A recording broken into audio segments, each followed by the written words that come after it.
Friends, welcome back to ప్రభా double 3 YouTube channel. ఈరోజు వచ్చేసి మన లాంగ్ వీడియోలో కారం బొరుగులు ఎలా ప్రిపేర్ చేసుకోవాలో చూద్దాం రండి. స్టవ్ వెలిగించుకున్నామండి. కారం బొరుగులు ఎలా చేసుకోవాలో మన వీడియోలో చూద్దాం. పెనం పెట్టుకున్నాం, పెనం హీట్ అయింది, ఆయిల్ వేసుకున్నాం. ఇప్పుడు కొంచెం ఎక్కువ, ఎందుకంటే ఇది శనగిత్తనాలను కరివేపాకు తేలేసుకోవాలి. దీంట్లో ఏంటో నాకు చెప్పేది వేయించుకోవాలి, అందుకని. ఇప్పుడు నూనె కాగిందండి, శనగిత్తనాలు వేసుకున్నాం. ఇది వేయించుకొని పక్కకు తీసుకోవాలి, అందుకే నూనె అనేది కొంచెం ఎక్కువ వేసాం. మళ్ళీ నూనె పక్కకు తీసేసుకోవాలి, ఇంత ఆయిల్ అవసరం లేదు.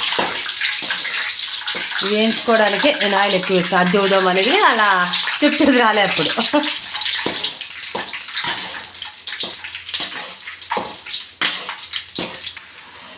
చూడండి, శనగిత్తనాలు అయితే వేగిపోయినాయి. ఇలా పక్కకు తీసుకోవాలి అన్నీ.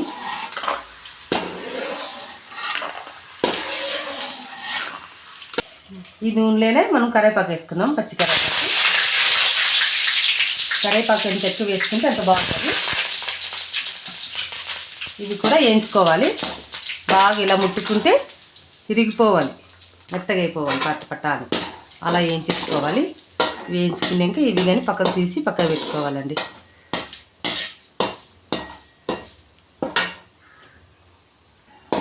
కరివేపాకు అయితే వేగిపోయింది, ఇది కూడా పక్కకు తీసి పెట్టేసుకున్నాము. దీంట్లోకి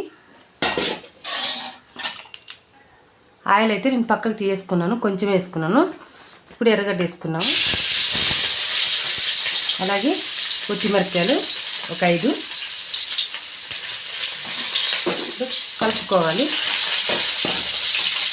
మళ్ళీ దీంట్లోకి కరివేపాకు వేసుకున్నాము. కొంచెము ఎంత వేసుకుంటే అంత బాగుంటుందండి. మళ్ళీ దీంట్లోకి కరివేపాకు, ఎందుకంటే అప్పుడు చాలా వేసుకున్నారు అనుకోవచ్చు, కానీ దీంట్లో కానీ కొంచెం వేసుకోవాలి. మా పిల్లలు కరివేపాకు ఎక్కువ తింటారు, అందుకు నేను ఎక్కువ కరివేపాకు వేస్తాను, ఇంకా తక్కువ వేసాను ఈరోజు. ఇప్పుడు పసుపు వేసుకున్నామండి కొంచెం, అలాగే సాల్ట్ కొంచెం.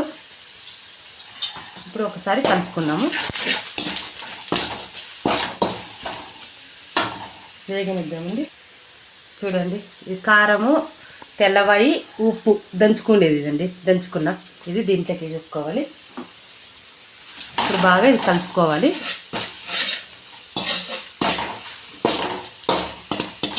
ఇలా బాగా కలుపుకోవాలి.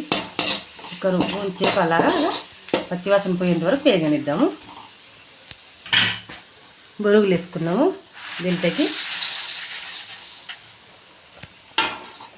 ఇప్పుడు సాల్ట్ కొంచెం కలుపుకోవాలండి బాగా.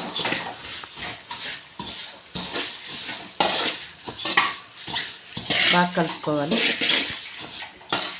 చూడండి, అన్నీ కలిపేసుకున్నాను.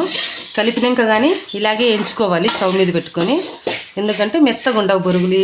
ఇట్లా వేయించుకుంటే బాగా ఇలా ముట్టుకుంటే అలా ఇరిగిపోతాయి, అలా ఉంటాయి, టేస్టీగా ఉంటాయి తినేకి. బాగా కరుం కరుం ఉంటాయండి తింటే. ఇలాగే వేయించుకోవాలి స్టవ్ మీద పెట్టుకొని. చూడండి, బొరుగులు అయితే వేగిపోయినాయి బాగా. ఇప్పుడు స్టవ్ ఆఫ్ చేసుకున్నాము. వేగిపోయినాయి కదా, ఇప్పుడు మిక్చర్ వేసుకున్నాం. ఇవి వేయించుకుని వచ్చే పల్లీలు, కరివేపాకు వేసుకున్నాము.